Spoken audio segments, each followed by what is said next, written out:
Hello সবাইকে, আমরা admission test helpline থেকে প্রোগ্রামটি সঞ্চালন করছি। আমাদের আজকের আলোচনা টপিক পৌরনীতি ও নাগরিকতা এমসিকিউ ফাইনাল রিভিশন চতুর্থ পর্ব one shot MCQ SSC exam সকল বোর্ড। আমরা শুরু করছি। রাষ্ট্রের উৎপত্তি সংক্রান্ত ঐতিহাসিক মতবাদের সমর্থক কে? উত্তরটা হচ্ছে ঘ অধ্যাপক গার্নার। পাকিস্তানে প্রথম সামরিক আইন জারি করেন কে? উত্তরটা হচ্ছে ক ইস্কান্দার মির্জা। জেলা পরিষদের আয়ের অন্যতম উৎস হলো ১ ভূমিকর ৫%, ২ হাটবাজার থেকে ধার্যকৃত অর্থ, ৩ ফেরিঘাট থেকে ধার্যকৃত অর্থ। নিচের কোনটি সঠিক? সঠিক উত্তরটা হচ্ছে ঘ ১, ২ ও ৩ এই তিনটি।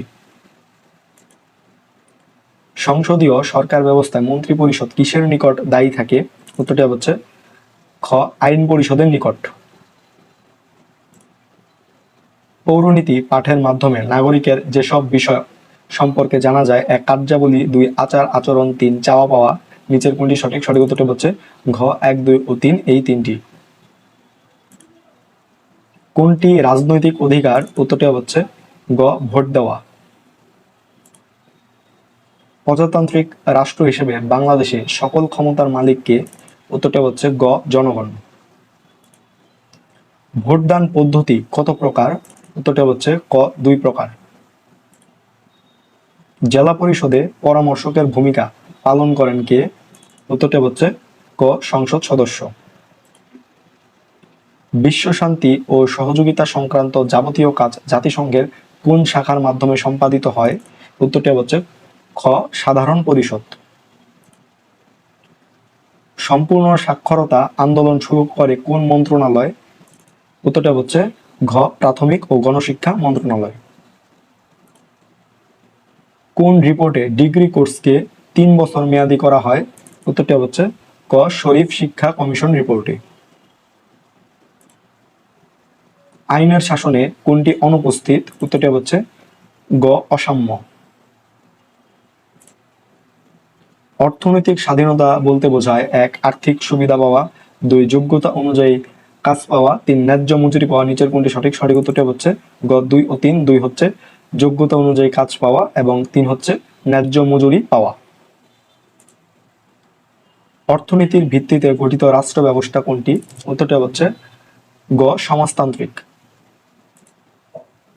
গণতন্ত্রের সফলতার জন্য প্রয়োজন: ১ অন্যের মতামত মেনে নেওয়ার মানসিকতা, ২ সুষ্ঠু নির্বাচন, ৩ দলীয় স্বার্থ সংরক্ষণ। নিচের কোনটি সঠিক? সঠিক উত্তরটি হচ্ছে ক ১ ও ২। ১ হচ্ছে অন্যের মতামত মেনে নেওয়ার মানসিকতা, ২ হচ্ছে সুষ্ঠু নির্বাচন।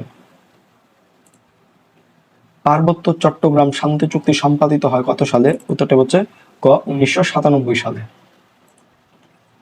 বাংলাদেশের জনসংখ্যা বৃদ্ধির প্রাকৃতিক কারণ কোনটি? উত্তরটি হচ্ছে গ জলবায়ুর প্রভাব। কল্যাণমূলক রাষ্ট্রের উদাহরণ কোনটি? উত্তরটা হচ্ছে গ কানাডা। সন্তান জন্মদান ও লালন পালনের জন্য সংগঠিত ক্ষুদ্র বর্গকে পরিবার বলে। সংজ্ঞাটি কার? উত্তরটা হচ্ছে খ ম্যাকাইভারের। একজন সুনাগরিকের গণতান্ত্রিক মূল্যবোধের জাগ্রত শক্তি কোনটি? উত্তরটা হচ্ছে ঘ আত্মসংযম। কোন দেশের শাসন ব্যবস্থায় জনগণের অংশগ্রহণের সুযোগ নেই? উত্তরটা হচ্ছে খ সৌদি আরব। বিশ্ব মানবতার সাহায্যে এগিয়ে আসা কোন ধরনের কর্তব্য? উত্তরটা হচ্ছে ঘ নৈতিক। ম্যাগনা কার্টা নামক অধিকার সনদ স্বাক্ষরে বাধ্য হন কে? উত্তরটা হচ্ছে ক রাজা জন। বাংলাদেশের রাষ্ট্রপতিকে নির্বাচন করে: ১ জনগণ, ২ সংসদ সদস্যগণ, ৩ মন্ত্রীগণ। নিচের কোনটি সঠিক? সঠিক উত্তরটা হচ্ছে গ ২ ও ৩। ২ হচ্ছে সংসদ সদস্যগণ এবং ৩ হচ্ছে মন্ত্রীগণ। দ্বিজাতি তত্ত্ব কে ঘোষণা করেন? উত্তরটা হচ্ছে গ মোহাম্মদ আলী জিন্নাহ। যুক্তফ্রন্ট গঠিত হয় কত সালে? উত্তরটা হচ্ছে খ ১৯৫৩ সালে। গণতান্ত্রিক রাষ্ট্রে নাগরিকের মনোভাব কেমন হবে? উত্তরটা হচ্ছে গ পরমত সহিষ্ণু। সামাজিক চুক্তি মতবাদ অনুযায়ী প্রকৃতির রাজ্যে মানুষ ছিল: ১ শান্তিপ্রিয়, ২ স্বার্থপর, ৩ আত্মকেন্দ্রিক। নিচের কোনটি সঠিক? সঠিক উত্তরটি হচ্ছে খ গ 2 ও 3, 2 হচ্ছে স্বার্থপর এবং 3 হচ্ছে আত্মকেন্দ্রিক। কার সম্মতি ছাড়া অর্থ বিল সংসদে উত্থাপন করা যায় না? উত্তরটা হচ্ছে ঘ রাষ্ট্রপতি।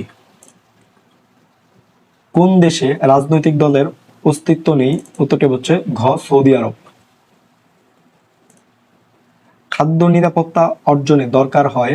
উত্তরটা হচ্ছে খ সঠিক খাদ্যনীতি। আন্তর্জাতিক বিরোধ মীমাংসায় কাজ করে 1 নিরাপত্তা পরিষদ, 2 অর্থনৈতিক ও সামাজিক পরিষদ, 3 আন্তর্জাতিক আদালত। নিচের কোনটি সঠিক? সঠিক উত্তরটা হচ্ছে ঘ 1 ও 3। 1 হচ্ছে নিরাপত্তা পরিষদ এবং 3 হচ্ছে আন্তর্জাতিক আদালত। কল্যাণমূলক রাষ্ট্রের বৈশিষ্ট্য হলো 1 কর্মসংস্থানের ব্যবস্থা করা, 2 চিকিৎসা সেবা নিশ্চিত করা, 3 বেকার ভাতা প্রদান। নিচের কোনটি সঠিক? সঠিক উত্তর হচ্ছে ঘ 1, 2 ও 3, এই তিনটি। ভিজিএফ এর পূর্ণরূপ কি? উত্তরটা হচ্ছে খ vulnerable group feeding।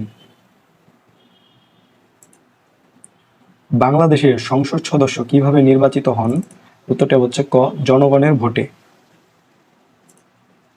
কত সালে শরীফ শিক্ষা কমিশন গঠন করা হয়? উত্তরটা হচ্ছে খ 1962 সালে। বাংলাদেশ কত সালে জাতিসংঘের সদস্য পদ লাভ করে? উত্তরটা হচ্ছে গ 1974 সালে। জাতিসংঘের সহযোগিতায় বাংলাদেশ 1 উন্নয়ন করতে সক্ষম হয়েছে, 2 সমুদ্র এলাকায় নিজের আধিপত্য প্রতিষ্ঠা করেছে, 3 আন্তর্জাতিক অঙ্গনে নিজের ভাবমূর্তি উজ্জ্বল করেছে। নিচের কোনটি সঠিক? সঠিক উত্তরটা হচ্ছে ঘ 1, 2 ও 3, এই তিনটি। সভ্য সমাজের মানদণ্ড কোনটি? উত্তরটা হচ্ছে গ আইনের শাসন। কোন অধিকারটির কারণে সমাজে ভিন্নতা দেখা দেয়? উত্তরটা হচ্ছে গ অর্থনৈতিক।